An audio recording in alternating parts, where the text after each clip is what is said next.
Bad hairdos are a telltale sign.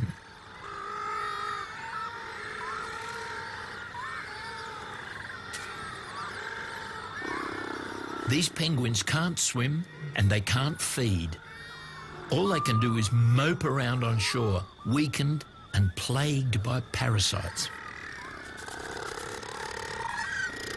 There's a lot to complain about.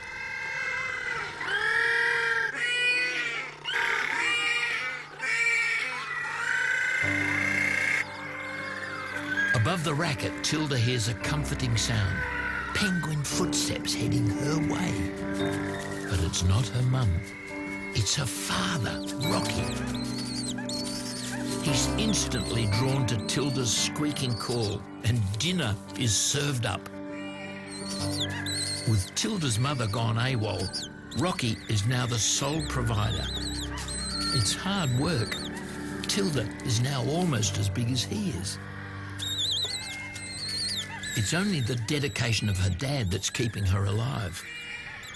But once Rocky starts losing his feathers, it's game over. He won't be feeding Tilda anymore. But for now, he bundles her out of harm's way and heads off with the early morning fishing squad. He's eating and fishing for two.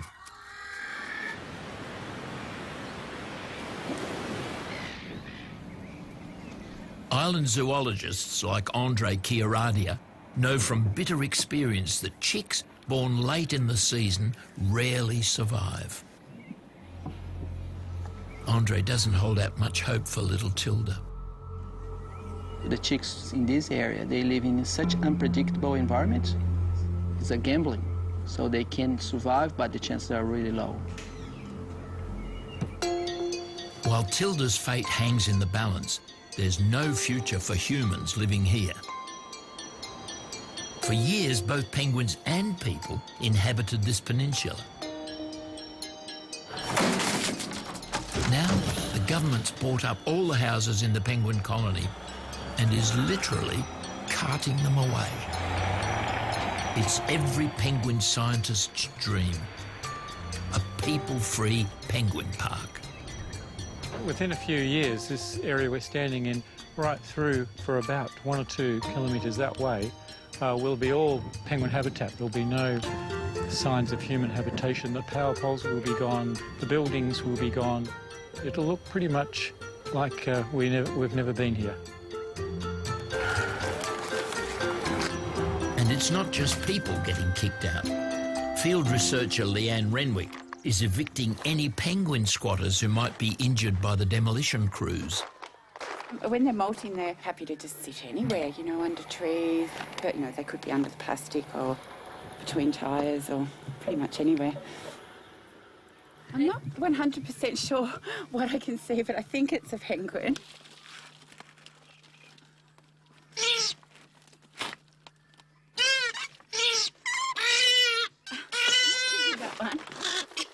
Any bewildered little stragglers they find are given temporary digs somewhere safer.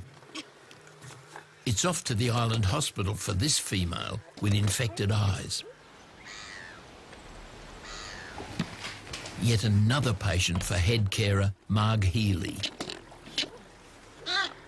Stuck on land growing new feathers, penguins can't flush their eyes out in the saltwater sea. A penguin with one eye dies because they can't fish. She's in mid-molt and she's just sitting around doing nothing much except pushing these new feathers out of the same follicle that the old feathers were in. So they have this yearly risky time of getting fat enough, changing all their feathers and getting back into the water before they're too thin to feed themselves. It is one of their really stressful, hard times. There you go. Marg's Penguin Care Service is there to help 24/7.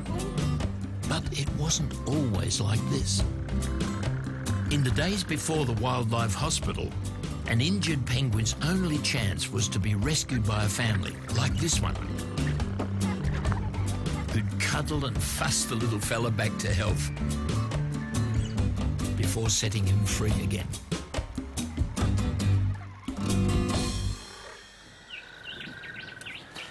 These days, scientists have strict rules for studying penguins. This one's been microchipped.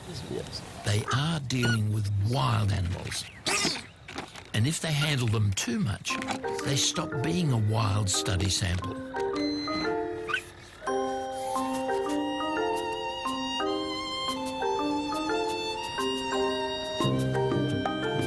So the scientists test a new device to weigh the birds without any human contact. It's an automatic penguin weighbridge. Originally built for bigger Antarctic seabirds, they've come up with a scaled-down version and stuck it right on the beach in the path of the nightly penguin parade. Andre shows us how it works. Okay, this is my penguin. I use this to calibrate my weighbridge. So the penguins, they come out of the water. They cross the beach and they get this little path from the ocean. They come up here, climb all these rocks, and they cross the weighbridge. Blam, blam, blam. And they go to the colony. Tonight, for the first time, night vision cameras will show exactly what happens.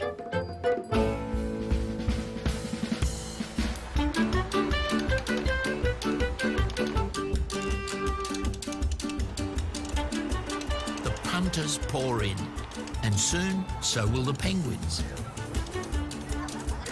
The park has to do all it can to protect wild penguins from fans who, given half the chance, would love them to death. Tourists may not like it, but all photography is banned. Camera flash wreaks havoc with the penguin's night vision. You can still get a shot of a penguin, though, and be in the picture yourself, thanks to digital magic. So you can smile, you can... Ready? 1, 2, 3!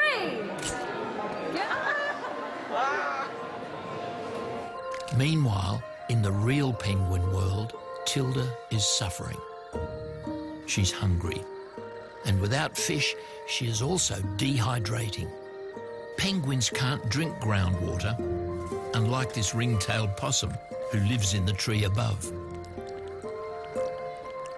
Tilda's stuck waiting for her only food supply, her parents, while the possum has the run of the island.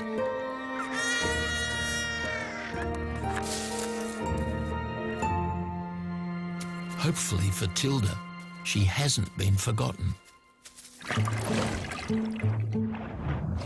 The first adult penguins are hurtling back onto the parade beach.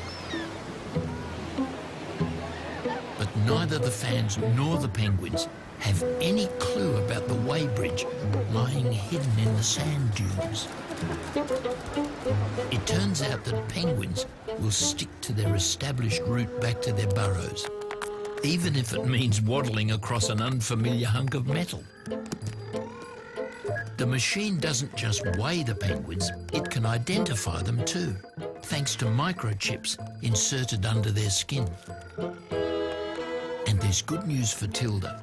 Right in the middle of the group is Jess, her mum. Topping out at 1.6 kilos, she's clearly carrying a belly full of fish, plenty for little Tilda.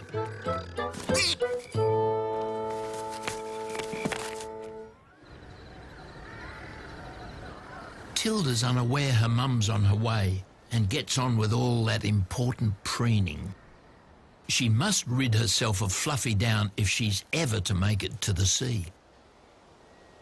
Then she hears the sound of a penguin outside. Mum's back. But Tilda is in for a shock. After 2 weeks away, Jess seems surprised to find her in the nest box. And as chicks have difficulty in distinguishing one adult from another, Tilda is not even sure that this is her mum. She tries her unique begging call.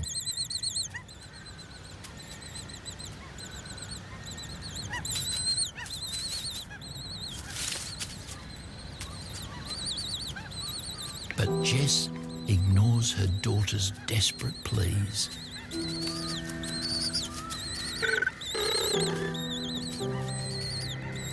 It's It's a cruel twist of nature.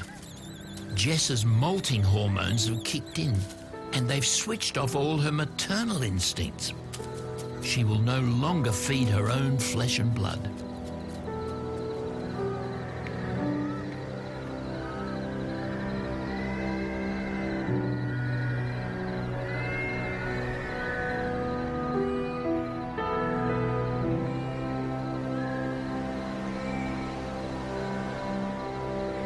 The only one who can save Tilda now is her dad, Rocky. It's not just starvation that endangers animal life on the island. It's annoying oil, is all I can say. We thought we got it off, but I've just checked it and it's still slimy. Yeah, it's a big female. Yeah, she's pretty angry. Alrighty. Very hard to wash a black swan by yourself. This time, the threat is man-made. Marg's taken in a swan coated in crude oil. And now there's a penguin that's nearly drowned in the same poisonous sludge. Somewhere out at sea, a tanker must have sprung a leak. And this little chap has surfaced in the middle of an oil slick. Penguins can't fly out of it or over it, so they swim straight through it. And they tend to have it sort of as a pattern on their chest. And they will ingest the oil when they're preening because they use their beaks to actually pull the oil off their feathers, and if it gets into their system, it's very toxic and will kill them. To stop them eating oil off the feathers, a secret weapon, a woolly penguin polo neck. We did a prototype and tested it out on a penguin. And now people all over the world knit these, and we use hundreds of them in oil spills. Somehow it went worldwide. Now we've got about 5,000 in storage, and we still get about 50 a week. But the jumpers don't come in extra, extra large. The only way to stop a black swan ingesting oil off its own feathers is to scrub him clean. And that's a job for at least 2.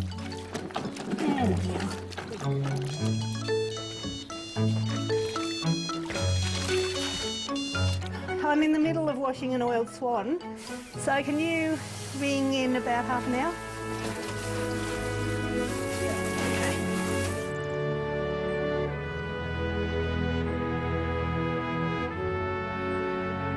Another day has passed since little Tilda was rejected by her own mother. And now there's no sign of her father, Rocky, either.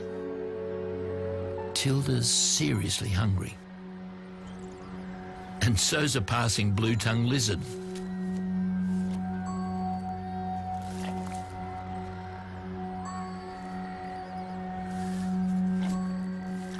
Tilda's too young to know that blue tongues go for abandoned eggs, not penguin chicks.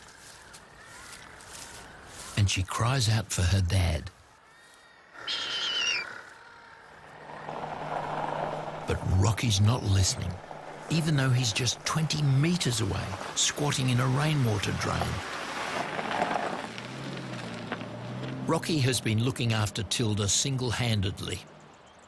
But now he too has started to molt and has instinctively abandoned her. Tilda must swim and fish or stay and die.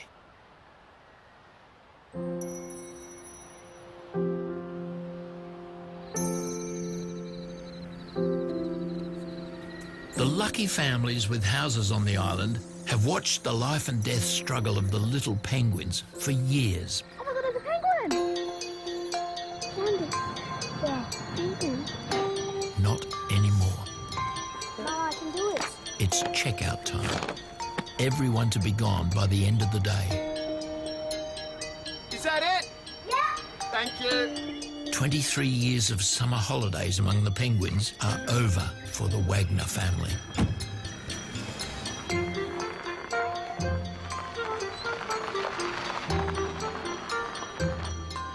Next house due for demolition, with the best view and location, belongs to Ranger Elizabeth Lundahl Hegedus.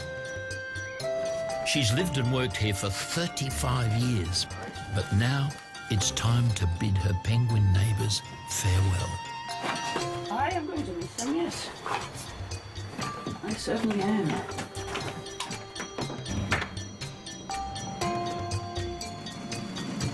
Elizabeth sets off for a new life in the suburbs, with humans, not penguins, for neighbours.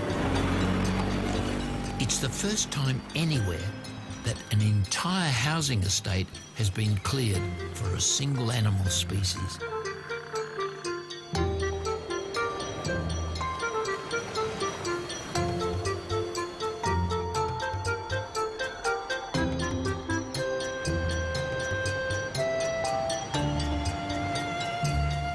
It's nearly sunrise. All over the colony, the feather duster look is out and glossy new waterproofs are in. Ravenous after their forced starvation, it's time for these born-again birds to get down to the sea and find something to eat. And Tilda, the starving chick, has heard their call. But she holds back. She's barely big enough or feathered enough to survive the ocean. She's just not ready. Maybe one more day before she heads out to sea.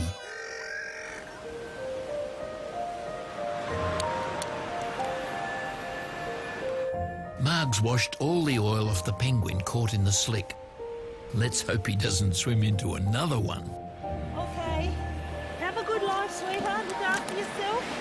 Be careful. Bye-bye.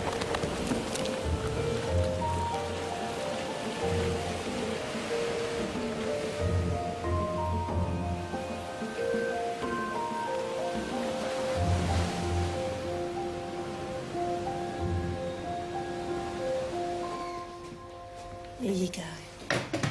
And as for the penguin with the 50-50 chance of blindness, 20/20 vision. They're both looking really good. I don't know if you can see that, but they're nice and clear. So she's lovely and pink in her mouth. That means she's feeling much better today. So just a couple of fish. It's very hard not to feed them their own feathers at this stage of life. This one not only gets a safe place to finish molting, but regular meals included. There you go. I think she's doing so well she can stay outside today. That's one more penguin life saved.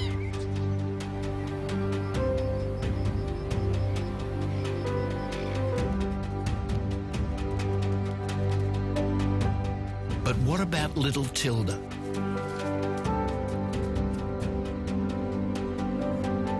Where is everyone? They must have already left for the day. For Tilda, it's now or never. Somewhere out there is her future.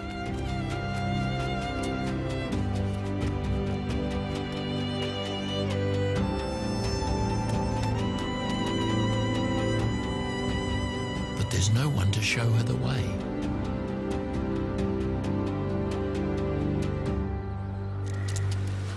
The other penguins are already on the beach. Anxious to reach the water before dawn, they're not about to wait for a chick like Tilda.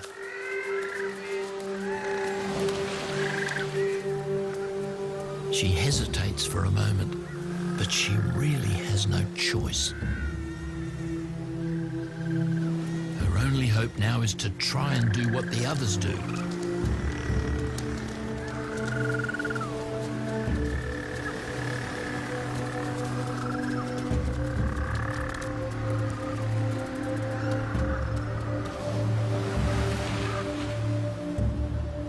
Fluffy feathers betray her youth. If her waterproofing doesn't work, she'll drown.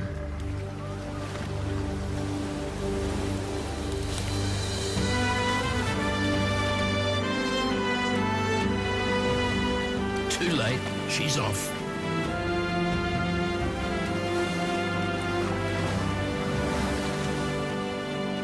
So far, so good. We won't know if she makes it past sharks, gulls and tankers until she returns one day to have her own chicks.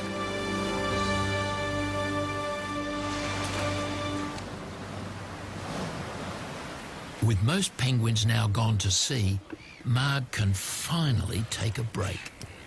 I haven't looked at the statistics, but we've had more penguins long term than ever besides oil spills. So, yeah, it's been a bloody hard season. And some of her patients have outstayed their welcome. Like Jonathan, a perfectly healthy silver gull who walked in one day and never left. You're noisy. Come on.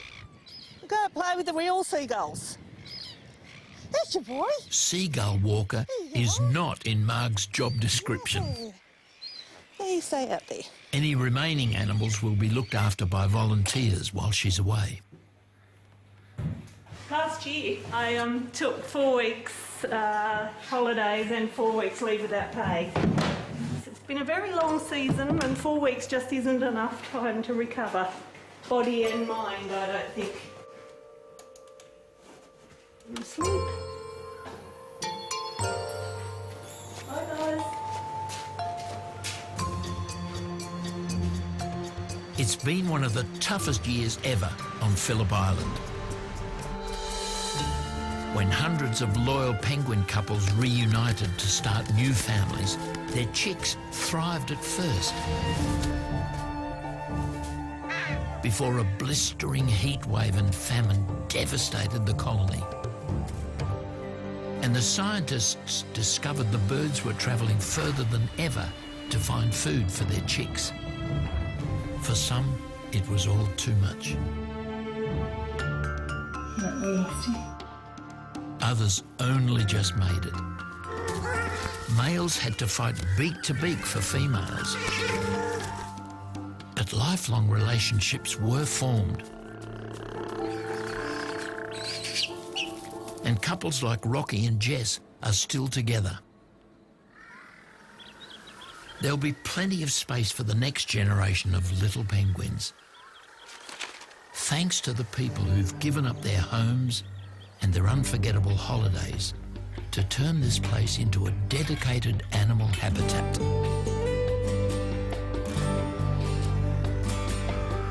For the first time in half a century, these remarkable seabirds will take back their island.